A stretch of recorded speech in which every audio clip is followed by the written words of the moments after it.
I want to start out with the Apple Arcade. This is the new game subscription service that is apparently coming out for iOS, Mac, and Apple TV. What were your initial thoughts on this, Matt?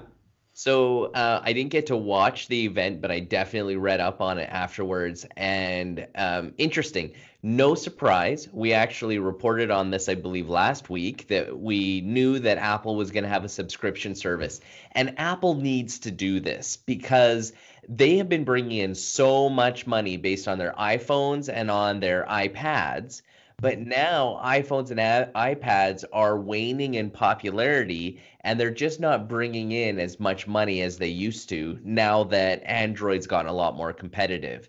So they have to come up with a way to drive earnings. And what they're doing is with subscription services. So last year, we really saw a big push and a boom in Apple Music. So pretty much anybody who's invested in the Appleosphere, they're subscribing to Apple Music instead of Spotify. I believe Apple Music is now number 2, just below Spotify. Now, Dan, you have an iPhone. Do you use Apple Music or do you use Spotify? No way. I think Apple Music is evil. There's a lot of things that you can look up.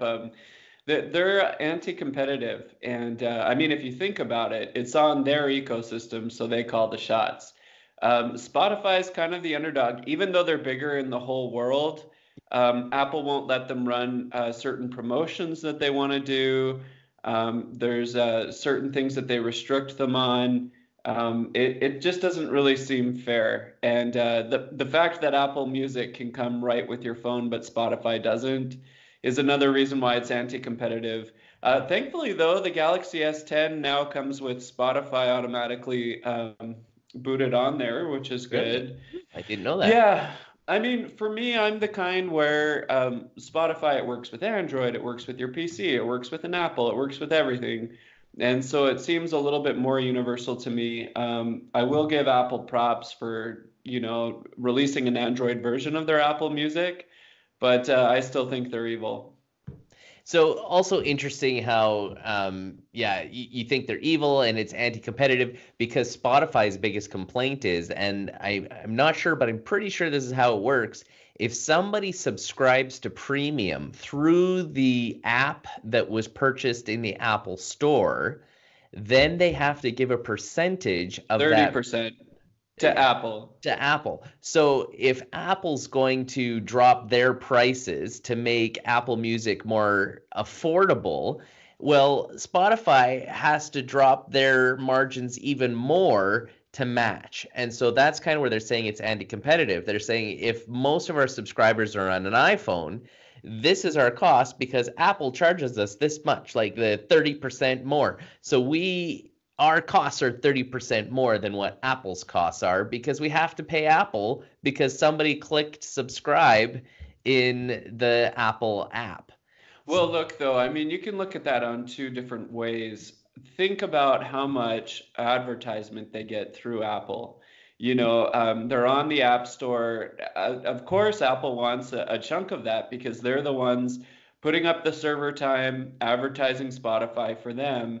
But when it all boils down to it, unfortunately, the music industry takes away most of that money from Spotify. And so at the end of the day, after they've clicked on it in the Apple Store, there's no spread for Spotify anymore. And they actually owe the music industry money and they owe Apple money. And so they're losing money. And that's no way to run a business.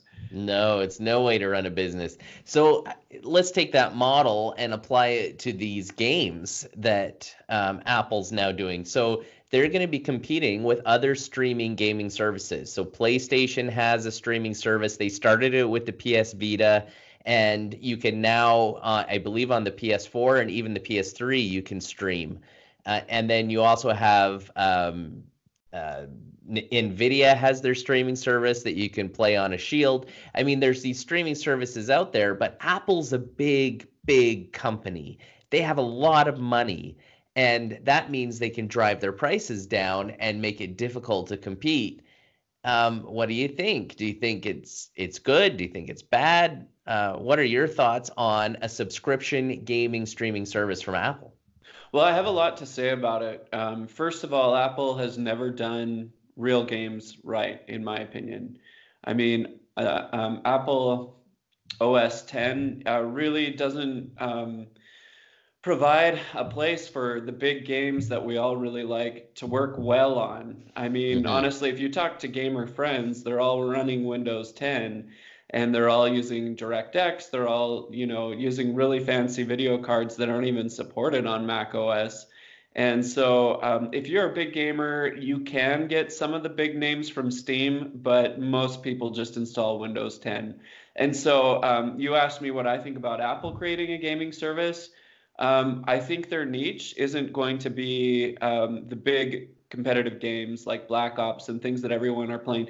It's going to be more things like apps for an iPhone that people enjoy, like Bejeweled or But we things like already get that. those games for free or for $1 on our phone. Like, are you serious? People are going to pay money to play Angry Birds on their big TV? Well, yes, because there's not going to be any ads. The big revenue driver for Angry Birds is if you want certain things, you can run an ad and you'll get it. These will be the games that are, fully hooked in. For example, if you were to buy Mario Brothers on there, you wouldn't have to watch ads. You would get all of the levels. This is where their niche market is, and this is where they're making all of their money. I really think that Google's Stadia, the game service that we talked about in the last podcast last week, and our listeners can listen to that in the show notes. I'll make a link for it. That's going to be more popular, in my opinion. Look, I remember a few years ago when they were talking about all these games coming to Mac OS, and all these game companies came up. EA came up and said they were going to do like a car game, and all these people came up, and you know what happened? They never followed through on their promise. There was Yeah. a person wearing a turtleneck and jeans on the stage announcing these games, and it never came to fruition. And so I just don't think that Mac OS is a really good gaming platform. The iPad and the iPhone are great, but they're just not. It's not going to be Fortnite. It's not going to be big hits. It's just going to be stuff like Angry Birds. And would I pay $10 a month for that? Heck no. Will I upload my app, LA Words, onto it on a freemium edition? Absolutely, I Yes. will. Because I'm curious to see if I would make more money just having anyone in this service able to play my game without ads. And so I'll remove the ads between levels and I'll remove the banner ad at the bottom and we'll just see if it's popular. So I'm curious to see from a developer's standpoint if it's going to be cool. So So that's my opinion speaking on that. speaking of games, they've got a list of some of the games that they've announced. So Lego Brawls, which sounds kind of like a fighting game with your Lego characters, sounds fun. Hitchhiker, Kings of the Castle, Where Cards Fall, and Frogger in Toy Town. So, it does sound like it could be that phone app, but on the Absolutely. bigger screen. I don't know. I honestly wouldn't pay for it, but maybe somebody will. I mean, there are people who will pay for anything that's Apple. Um, I I don't know. I What about look, the I just price? I thought they didn't announce the price. I don't think they did announce. They just announced the price for the News Plus, and we'll talk about Yes. that in a minute. But look, I think this could be really exciting for people with little kids that love to play little games and love to download new little games. But I mean, think about all the space that's going to be used on your phone. I mean, this isn't like Stadia where they're streaming it to your device. Oh, I thought Um, they were streaming this. no, so if you have like a 32, a 64 gigabyte iPhone, you're going to be downloading these huge games and you're going to have to delete them all the time. I think it's clever on their part because then you're going to buy a bigger phone that holds more. But really, all this is it's dumb, in my opinion. I don't see this being really popular. So it's not a streaming service. You have to install the app on your phone. And really, all it does is remove banners and ads and maybe give you access to some apps that you normally wouldn't have access to. Little more levels. I mean, it sounds like it's unlimited, so you can play all of the Angry Birds and Bejeweled and all the things. But yeah, you're gonna have to download it. It really is pale in comparison to Stadia. Yep. Cash grab for sure.